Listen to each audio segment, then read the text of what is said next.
ya pengertian diabetes mellitus. Lalu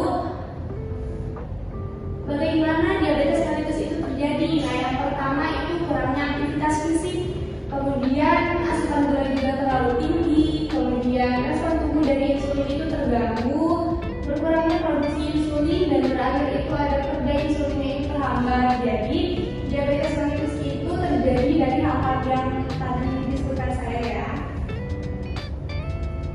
Kemudian di situ ada apa saja faktor risiko diabetes mellitus pada wanita prakonsepsi. Nah, faktor risiko itu ada dua, ada yang bisa diubah, ada juga yang tidak bisa diubah. Nah, yang untuk mencegah diabetes mellitus pada prakonsepsi kita harus menjauhi faktor risiko yang bisa kita ubah ya. Yang pertama itu ada berat badan berlebih. Nah, berat badan berlebih ini bisa dikatakan obesitas ya atau kegemukan, di mana kita dapat menghitungnya dengan cara menghitung IMT atau indeks massa tubuh yang merupakan penghitungannya itu berat badan kita dibagi tinggi badan dalam meter kuadrat ya. Kemudian faktor risiko yang kedua itu kurang aktivitas fisik, di mana misalnya jarang bergerak, kita tuh terlalu berdiam gitu atau sering rebahan gitu ya Bu ya teh. Kemudian hipertensi. Nah, dikatakan hipertensi itu lebih dari 140/90 mmHg. Kemudian ada dislipidemia. Nah, dislipidemia itu merupakan kelebihan lemak ya. Kemudian faktor risiko yang dapat diubah yang terakhir itu diet tak sehat. Nah, diet tak sehat itu dikatakan diet tak sehat itu merupakan seperti banyak mengkonsumsi gula tapi tidak banyak mengkonsumsi serat. Nah, itu tidak boleh ya.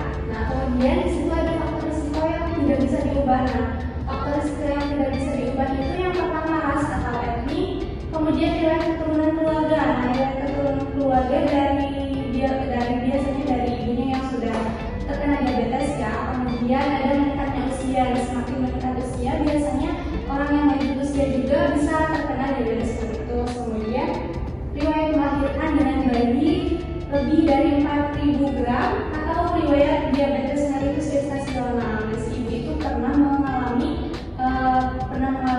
kehamilan dengan diabetes. Kemudian faktor yang terakhir itu riwayat lahir dengan berat badan rendah atau kurang dari 2,5 kg ya.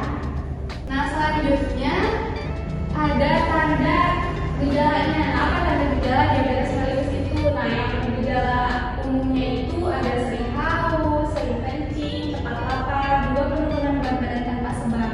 Nah, kemudian ada gejala tambahan juga dari diabetes mellitus itu udah ngantuk dan lelah, pandangan suka kabut, lupa susah sembuh, sering kesemutan, bisu yang hilang timbul, impotensi, dan juga gatal pada area kewangitaan. Kemudian apa dampaknya jika kehamilan terjadi? Nah, kan kalian di sini prakonsepsi itu sebelum kehamilan ya. Jadi penting yang menyampaikan ini itu biar tidak berdampak pada kehamilan. Yang pertama itu adalah malformasi kongenital, di mana itu kelainan janin ya.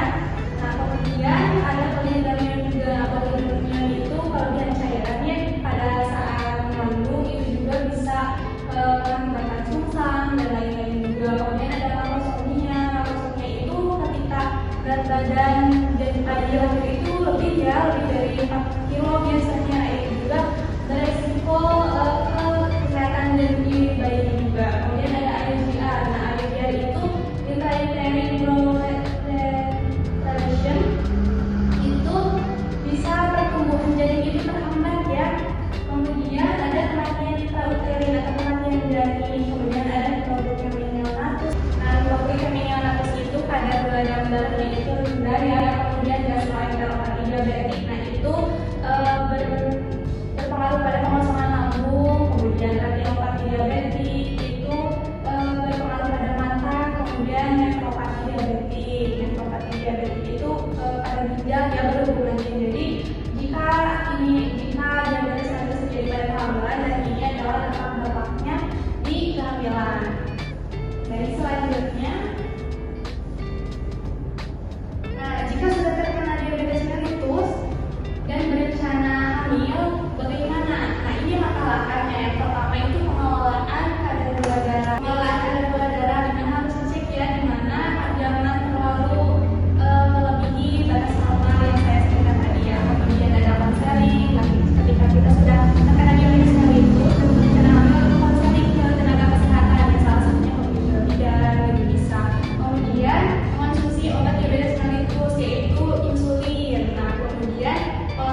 sekian, dan sekarang apakah ada yang bertanya? Aku mau nanya. Boleh. Kalau misalkan kita mau hamil, apa sih langkah-langkah pencegahan diabetes yang bisa kita lakukan kalau misalkan merencanakan kehamilan? Baik. Nah, tadi ada yang bertanya ya, apa langkah-langkah untuk mencegah diabetes dan berencana hamil, dan ya seperti itu. Nah, langkah-langkahnya itu sama ya seperti ini. Kita itu harus pada bulan dengannya, kemudian konseling, juga aktivitas fisik jangan lupa, kemudian pola hidup sehatnya juga, aktivitas fisik, kemudian vitamin juga jangan lupa, tambah darah, itu yang paling penting bagi pada wanita prakonsepsi. Baik, apakah ada yang bertanya lagi? Cukup. Nah, jika kalian sudah mengerti, di sini saya akan memberikan kuesioner yang perlu kalian isi, di mana untuk mengetahui seberapa kalian paham dengan materi yang telah saya sampaikan tadi ya.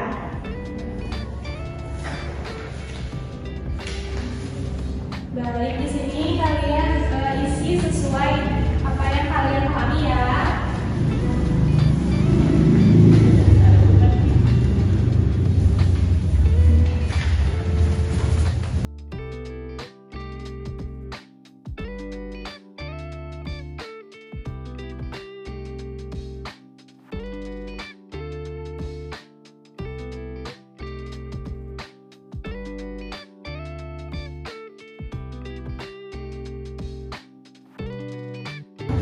Baik, sudah diisi semuanya? Sudah. Baik, dikumpulkan ya.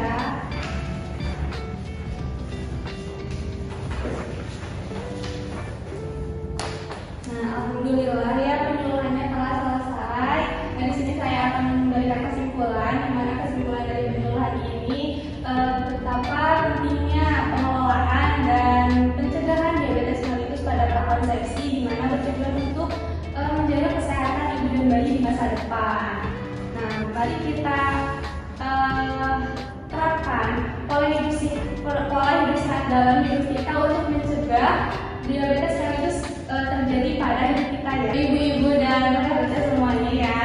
Baik, mungkin cukup sekian yang dapat saya sampaikan. Saya ucapkan terima kasih kepada rekan-rekan dan ibu-ibu yang telah datang dan telah